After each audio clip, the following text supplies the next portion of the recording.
సరే, ఓకే. ఆ, మీకేమనిపిస్తుంది పద్మ గారు? ఇప్పుడు అవినాష్ రెండు సార్లు పోటీ చేశాడు.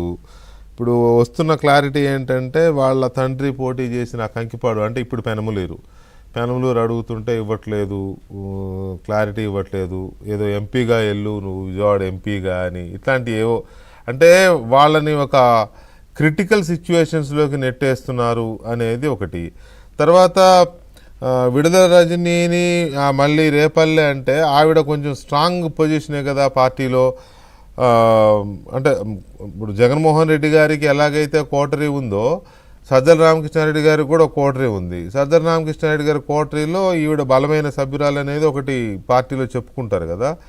అంటే ఈవిడిని రేపల్లె పంపిస్తారంటే మరి సజ్జల రామకృష్ణారెడ్డి గారి మాట నడవడం లేదు. ఏంటి ఇదంతా, అసలు ఏం జరుగుతుంది పద్మ గారు? ఏది శాశ్వతం కాదండి. జగన్మోహన్ రెడ్డి గారి దగ్గర ఏ మనిషి శాశ్వతం కాదు, ఏ కోటరీ శాశ్వతం కాదు. ఇవాళ మొన్న విజయసాయి రెడ్డి గారి పరిస్థితే ఒక 2 ఏళ్ల తర్వాతో లేకపోతే కాస్త ఇంకొక 4 ఏళ్ల తర్వాతో సజ్జలకి ఎదురవ్వచ్చు, సుబ్బారెడ్డికి ఎదురవ్వచ్చు. ఏది శాశ్వతం కాదు, ఇది రాసి పెట్టుకోవచ్చు. ఎప్పుడైనా కొంచెం టైం బీయింగ్ అంతే తప్ప జగన్మోహన్ రెడ్డి గారి దగ్గర ఎవరు కూడా పర్మనెంట్ అనేటటువంటి పరిస్థితి ఉండదు.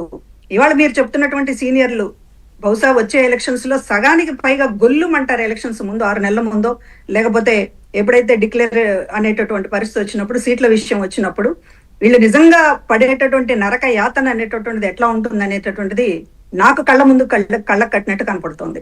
ఎందుకంటే ఇవాళ ఒక అతి కష్టకాలంలో మళ్ళీ ఖర్చులు పెట్టుకొని ఒక సుదీర్ఘమైనటువంటి అపోజిషన్ జేబులు గుల్ల చేసుకున్నారు అపోజిషన్ లో ఉన్నంతకాలం. మళ్ళీ ఈ 5 ఏళ్ళు కూడా ఇన్ఛార్జీలు వేస్తారు, మీకే సీట్ అంటారు. ఆ తర్వాత 6 నెలల ముందు ఏ లెక్కలు వస్తాయి అనేటటువంటిది చూసినప్పుడు జగన్మోహన్ రెడ్డి గారి మనసుతో ఏది ఆయన ఆలోచించరండి. పార్టీ అనేటటువంటిది కేవలం ఒక కమర్షియల్ ఒక కంపెనీ కాదు కదా, ఒక కార్పొరేట్ కంపెనీ కాదు. ఒక పొలిటికల్ పార్టీ అంటే ఒక ఎమోషన్స్ ఉంటాయి, బాండింగ్ ఉంటుంది, కొన్ని కమిట్మెంట్స్ ఉంటాయి. ఒక కార్యకర్త, ఒక లీడర్ కి సంబంధించినటువంటి దాంతో మనం నెరవేర్చాలి, కష్టమో నష్టమో పార్టీ భరించాలి అనేటటువంటిది ఉంటుంది. అవే ఉండవండి.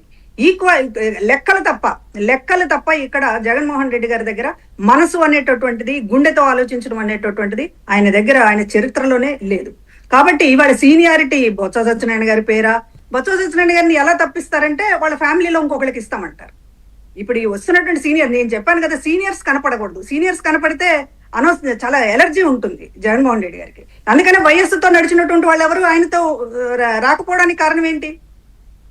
అవాయిడ్ చేయాలనుకున్నాడు ఆయన. ఆ సీనియర్స్ అందరినీ అవాయిడ్ చేశాడు ఒక లెవెల్లో, అది అయిపోయింది. ఇప్పుడు ఉన్నటువంటి వాళ్ళలో చాలా మంది కనపడుతున్నారు. అసలు అంతెందుకు, ఆయన కేబినెట్ లోనే 2 ఏళ్ల తర్వాత మొత్తం సీనియర్స్ తీసేయాలని అనుకున్నాడు కదా, కేబినెట్ ని మొత్తం మార్చేయాలనుకున్నాడు కదా.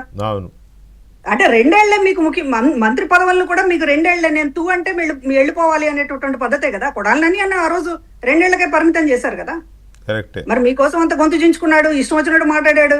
మీకోసమే కదా, మీ కళ్ళల్లో ఆనందం కోసమే కదా మాట్లాడింది. మరి ఆయన 2 ఏళ్లకి తప్పించారు. పెద్దిరెడ్డిని కూడా తీసేయాలనే కదా కేబినెట్ నుంచి ఆ రోజు మీరు ఆలోచించింది. కాబట్టి సీనియర్ అనేటటువంటి మాట అసలు ఎక్కడైనా వినడానికి ఇష్టం ఏమో కానీ రాజకీయాల్లో జగన్మోహన్ రెడ్డి గారి దగ్గర సీనియర్ అంటే ఇక అది చెత్తపుట్లో వేయాల్సినటువంటి క్యాండిడేట్. ఆయన దాని మీనింగ్ ఆయన డిక్షనరీలో మీనింగ్ ఏంటంటే, సీనియర్ అంటే నేను పార్టీ పెట్టిన దగ్గర నుంచి ఉన్నాను, రాజశేఖర్ రెడ్డి గారితో దగ్గర నుంచి ఉన్నాను అన్నాడు అనుకోండి, ఇంకా అది అంటే నీకు కాలం చెల్లింది, నీకు నూకలు చెల్లిని, ఇక ఇక్కడ ఉండడానికి నీకు ప్లేస్ లేదు. ఎందుకంటే వీళ్ళ స్థాన బలం ఉంటుంది. కౌంట్ డౌన్ స్టార్ట్ అయింది. పార్టీ పెట్టిన దగ్గర నుంచి ఉన్నానంటే నీకు బలం ఉంది, అంతే కదా. నేను జెండా పట్టుకున్నాను, జెండా నాతోనే పుట్టింది అనేటటువంటి పద్ధతిలో ఎవడన్నా మాట్లాడాడు అనుకోండి, నిన్ను కష్టం తీసేయటం, తొలగించడం నీకు కష్టం అవుతుంది. అదే నిన్న కాక మొన్న వచ్చినటువంటి కొత్త ముఖాలు అనుకోండి, అరే బా నేను పిలిస్తేనే కదా నువ్వు వచ్చావు, నేను సీట్ ఇస్తేనే కదా నువ్వు వచ్చావు, నువ్వు రాజకీయాలు నువ్వు ఎవడో తెలుసు. ఈజీ కదా ఈ ప్రాసెస్, ఈజీ కదా ఆయనకి. ఆయన కష్టపడడం, ఆయనకి పాలిటిక్స్ లో కష్టపడడం ఇష్టం ఉండదండి. జస్ట్ ప్లస్ మైనస్ రెండే ఉండాలి ఆయనకి.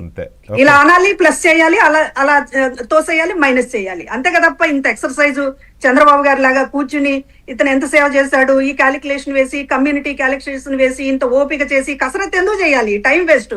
ఈ కసరత్తు బిజినెస్ చేసుకోవచ్చు కదా జగన్మోహన్ రెడ్డి గారు. లేకపోతే ఏ బటన్ నొక్కాలో